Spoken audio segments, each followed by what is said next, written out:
जय श्री राधे, जय श्री कृष्ण। मंदिर श्री बंसी वाले महात्मा यूट्यूब चैनल की ओर से हम आप सभी भक्तों का हार्दिक अभिनंदन करते हैं।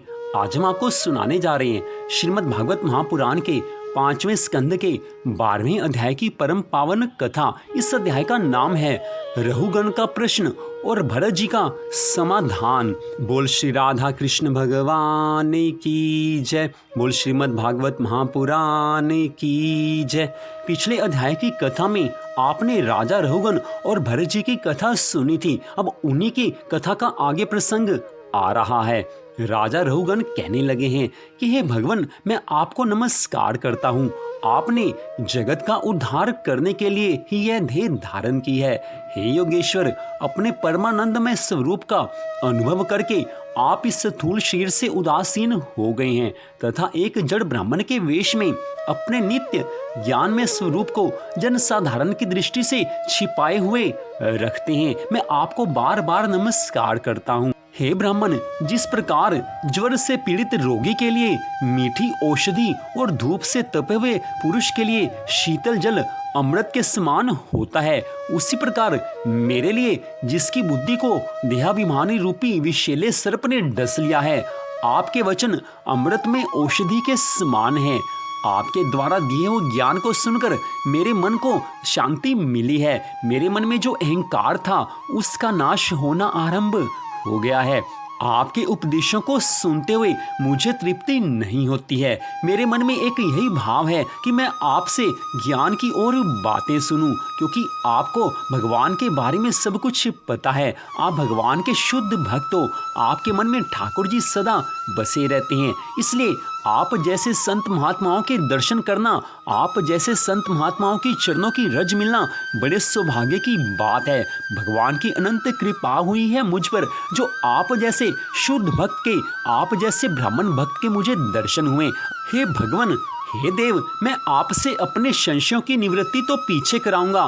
पहले तो इस समय आपने जो अध्यात्म योग में उपदेश दिया है उसी को आसान करके समझाइए। उसे समझने की मुझे बड़ी अभिलाषा है। हे योगेश्वर, आपने जो ये कहा है कि भार उठाने की क्रिया तथा उससे जो श्रमफल होता है वे दोनों ही प्रत्यक्ष होने पर भी केवल व्यवहार मूलक ही हैं, वास्तव में सत्य नहीं है। वे तत्व विचार के सामने कुछ भी नहीं ठहरते। सो इस विषय में मेरा मन चक्कर खा रहा है। आपके इस कथन का मर्म मेरी समझ में नहीं आ रहा है। कृपया आप इसको विस्तार से समझाने की कृपा करें। राजा रहुगण के इन वचनों को सुनकर जड़ भरत जी कहने लगे हैं कि हे राजन, यह शरीर पृथ्वी का विकार है। पाषाण आदि से इसका क्या भेद है? जब यह किसी कारण से पृथ्वी पर चलने लगता है तब इसके भारवाही आदि नाम पड़ जाते हैं। इसके 2 चरण हैं, उनके ऊपर क्रमशः टखने, पिंडली, घुटने, जांघ, कमर, वक्षस्थल, गर्दन और कंधे आदि अंग हैं। कंधों के ऊपर लकड़ी की रखी हुई पालकी है। उसमें भी शिविर राज नाम का एक पार्थिव विकार ही है, जिसमें आत्मबुद्धि रूप अभिमान करने से तुम, मैं सिंधु देश का राजा हूँ, इस प्रबल मद से अंधे हो रहे हो, किंतु इसी से तुम्हारी कोई श्रेष्ठता सिद्ध नहीं होती। वास्तव में तो तुम बड़े क्रूर और अधम पुरुष हो। तुमने इन बेचारे दीन दुखिया कहारों को बेगार में पकड़कर पालकी में जोत कर रखा हुआ है और फिर महापुरुषों की सभा में बढ़ बढ़कर बातें बनाते हो कि मैं लोगों की रक्षा करने वाला हूँ। यह तुम्हें शोभा नहीं देता।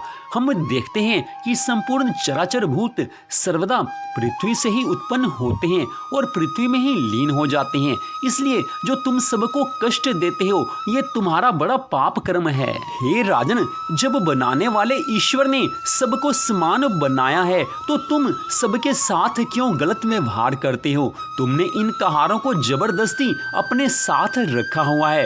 ये भी इंसान है, इनके अंदर भी ठाकुर जी का अंश जीवात्मा है, तो इस नाते ये भी तुम्हारे और हमारे जैसे ही हुए।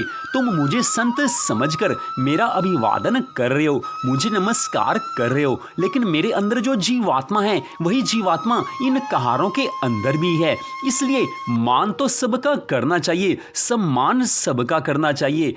हे राजन, तुम तो ज्ञान प्राप्त करने के लिए कपिल देव मुनि के आश्रम पर जा रहे हो, लेकिन इस समय जो तुम्हारे मन में अहंकार है, तुम्हारा वो अहंकार कपिल मुनि से तुम्हें ज्ञान प्राप्त करवाने ही नहीं देगा। जो संत महात्मा होते हैं वो सामने वाले को देखकर पहचान लेते हैं कि इसके मन के अंदर क्या है। जब वो तुम्हारे मन के अंदर अहंकार देखेंगे तो तुम्हें वो धर्म का उपदेश भली भांति नहीं कर सकेंगे, क्योंकि जिसके अंदर अभिमान होता है, जिसके अंदर घमंड होता है, वो ज्ञान की बातें पूरी तरह से समझ ही नहीं सकता। जब तक अपने अंदर मैंपन है, अहंकार है, मैं और मेरापन जब तक मनुष्य के अंदर है, तब तक वो धर्म का उपदेश भली भांति समझ ही नहीं सकता। इसलिए हे राजन, इस बात को पूरी तरह से तुम सत्य मान लो कि अहंकार के रहते हुए भगवान की भक्ति हो नहीं सकती है। लेकिन अगर अहंकार का नाश करना है तो वो भगवान की भक्ति से हो सकता है। सर्वप्रथम अपने अहंकार का नाश करना होगा। चाहे सोच विचार कर अपने अहंकार का इसी क्षण नाश कर लो, चाहे भगवान की भक्ति करके, भगवान से प्रार्थना करके अपने अहंकार का नाश करने के लिए बारंबार प्रभु के चरणों की शरण में जाओ। ठाकुर जी से कहो कि हे प्रभु, मेरे अहंकार का आप नाश कर दीजिए। भगवान सच्चे मन से की गई प्रार्थना को स्वीकार करते हैं। अगर सच्चे मन से तुम भगवान से प्रार्थना करोगे तो भगवान तुम्हारे अहंकार का नाश कर देंगे। हे राजन, पूर्व जन्म में मैं भरत नाम का राजा था। इस लोक और परलोक के दोनों प्रकार के विषयों भोगों से विरक्त होकर सदा भगवान की आराधना में ही लगा रहता था। मेरे मन में श्री श्याम सुंदर भगवान जी की मूर्ति सदा विराजमान रहती थी, तो भी एक हिरण में आसक्ति होने के कारण मुझे परमार्थ से भ्रष्ट होकर अगले जन्म में हिरण बनना पड़ा। किंतु भगवान श्री कृष्ण श्याम सुंदर की आराधना के प्रभाव से उस हिरण की योनि में भी मेरी पूर्व जन्म की स्मृति लुप्त नहीं हुई। इसी से अब मैं जन संसर्ग से डरकर सर्वदा असंग भाव से गुप्त रूप से ही विचरता रहता हूँ। कभी किसी से मन नहीं लगाता। मेरा मन सदा भगवान की आराधना में लीन रहता है। अब मोह की ओर जाने का प्रश्न ही नहीं उठता। सारांश यह है कि विरक्त महापुरुषों के सत्संग से प्राप्त ज्ञान रूप खड्ग के द्वारा मनुष्य को इस लोक में ही अपने मोह बंधन को काट डालना चाहिए। फिर श्री हरि की लीलाओं के कथन और श्रवण से भगवत स्मृति बनी रहने के कारण वह सुगमता से ही संसार मार्ग को पार करके भगवान को प्राप्त कर सकता है। श्री जड़ भरत जी महाराज आज बड़ी सुंदर कथा का वर्णन कर रहे हैं। राजा रघुवंश से उन्होंने स्पष्ट कहा है कि तुम्हारे मन में जो अहंकार है वो तुम्हें ज्ञान की प्राप्ति नहीं कराने देगा। तुम्हारे मन में जो मोह है उस मोह का नाश करने के लिए संत महात्माओं के चरणों की रज को अपने सिर पर चढ़ाना पड़ेगा, उनकी बात को मानना पड़ेगा। संत महात्मा जो ज्ञान का उपदेश दें उन्हें भली भांति समझकर पहले तो अपने मोह माया को हटाना पड़ेगा। अपने मन के अंदर जो मोह माया का पर्दा पड़ा हुआ है उसको हटाना पड़ेगा। वो केवल संत महात्माओं की कृपा से ही हट सकता है। इसलिए संत महात्माओं से कथा सुनना, ज्ञान भरे वचन सुनना बड़ा आवश्यक है। अगर इस संसार सागर से पार होना है तो सत्संग अनिवार्य है।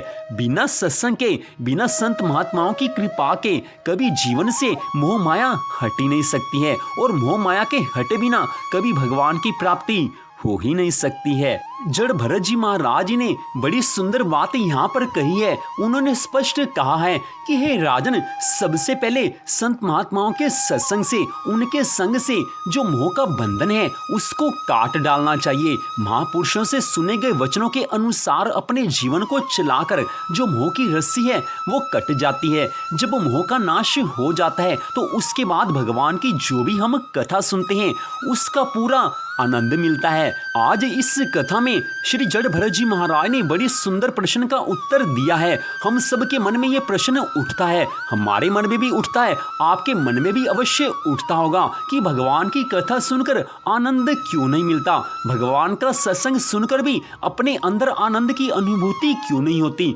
भगवान की कथा सब सुनते हैं लेकिन किसी को आनंद मिलता है, किसी को आनंद नहीं मिलता। तो क्या कारण है? तो कारण आज श्री जड़ भरत जी महाराज ने स्पष्ट बता दिया है कि जिस जिसके अंदर मोह अभी तक बना हुआ है, चाहे वो पैसे के लिए मोह हो, चाहे परिवार के लिए मोह हो, मन में मोह को रखकर अगर हम भगवान की कथा को सुनने जाएंगे तो कथा का असर तो होगा लेकिन पूरा आनंद नहीं आएगा। जब तक मोह के बंधन को हम नहीं काटते तब तक भगवान की कथा पूरी तरह से प्यारी लग ही नहीं सकती। वैसे तो स्पष्ट बताया गया है श्रीमद् भागवत महापुराण के 10वें स्कंद में गोपियों ने कहा है कि हे श्री कृष्ण, आपकी कथा मंगलमयी है, आपकी कथा को सुनकर पुण्य मिलता है, आपकी कथा को सुनकर आप में मन लग जाता है और आपकी दिव्य कथा को सुनकर, आपकी लीलाओं को सुनकर मनुष्य को मोक्ष पद की प्राप्ति हो जाती है। वो गोपियों ने स्पष्ट कहा है। तो वो अवस्था तब आती है जब संसार से हमारा मोह नहीं हो। संसार से मोह होगा तो भगवान में ध्यान पूरी तरह से लग ही नहीं सकता। कथा सुनने के लिए हम कहीं पर जा रहे हो, कथा में जाकर बैठ भी जाएं तो मोह के वश में होकर परिवार की याद आएगी, धन की याद आएगी, तो कथा में मन लग ही नहीं सकता। भगवान जी की कथा जब भी सुनने जाओ, कहीं पर भी सुनने जाओ, तो मन में एक ही बात रहे कि भगवान की भक्ति के लिए, भगवान की प्राप्ति के लिए मनुष्य का ये जीवन मिला है। आज भगवान ने बड़ा सुंदर अवसर दिया है भगवान की कथा सुनने का। तो जब भी मौका मिले कथा को पूरी श्रद्धा भावना से सुनो, पूरी कथा को सुनो। कोशिश यही होनी चाहिए कि पूरी कथा सुने। फिर भी किसी कारणवश अगर पूरी कथा को ना भी सुन पाओ तो भी जितनी कथा सुनो पूरी श्रद्धा भावना से सुनो। यहाँ पर तो आप पूरी कथा सुन सकते हैं, कुछ समय बाद भी सुन सकते हैं, लेकिन अगर आपके आसपास जहाँ पर श्रीमद् भागवत महापुराण की कथा कोई संत महात्मा कर रहे हो, उनसे जब आप कथा सुनने जाओ तो कोशिश यही हो कि पूरी कथा सुने। संसार के काम छोड़कर जो कथा सुनने के लिए संत महात्माओं के चरणों की शरण में जाता है उसका जीवन बदल जाता है। संसार के सुख, संसार के वैभव भगवान अपने भक्तों को देते हैं, लेकिन हम मनुष्य मूर्ख हैं जो संसार की सुख संपत्ति के लिए भगवान की दिव्य कथा को छोड़ देते हैं। भगवान की कथा सुनना हमें अच्छा नहीं लगता। हम संसार के काम धंधों में ऐसे फंसे हुए हैं कि भगवान की कथा सुनने जा ही नहीं सकते।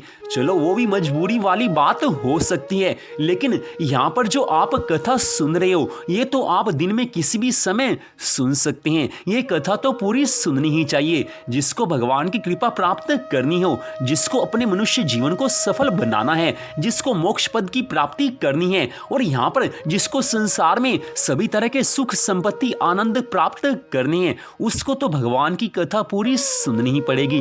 कथा में मन लगेगा तो ठाकुर जी प्रसन्न हो जाएंगे। जिसका मन भगवान की कथा में लग जाता है, कन्हैया भगवान, श्री श्याम सुंदर, वो बंसरी वाला, वो ठाकुर जी उस भक्त के ऊपर प्रसन्न हो जाते हैं। जिसका कथा में मन लग गया वो भगवान की नजरों में आ जाता है। एक बार ठाकुर जी की नजरों में आने की बात है, उसके बाद तो आनंद ही आनंद है, क्योंकि ठाकुर जी की नजर जिस भक्त के ऊपर पड़ जाती है तो समझ लेना उसका उद्धार इसी जन्म में होने वाला है।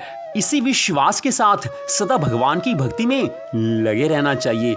तो यहीं पर श्रीमद् भागवत महापुराण के 5वें स्कंद के 12वें अध्याय की कथा का विश्राम होता है। मंदिर श्री बंसी वाले महात्मा यूट्यूब चैनल की ओर से इस कथा को आपने सुना, आप सबका हार्दिक धन्यवाद। भगवान श्री राधा कृष्ण जी की अनंत कृपा सदा आप सब पर, आपके परिवार पर बनी रहे। माँ लक्ष्मी का सदा आपके घर में वास हो, ज्ञान का आपकी बुद्धि में प्रकाश हो। इसी मंगल कामना के साथ जय श्री राधा रानी सरकार की, जय श्री कृष्ण भगवान की, जय श्रीमद् भागवत महापुराण की, जय श्री सुखदेव जी महाराज की, जय श्री भरत जी महाराज की। जय जय श्री राधे, जय जय श्री राधे, जय जय श्री राधे श्याम।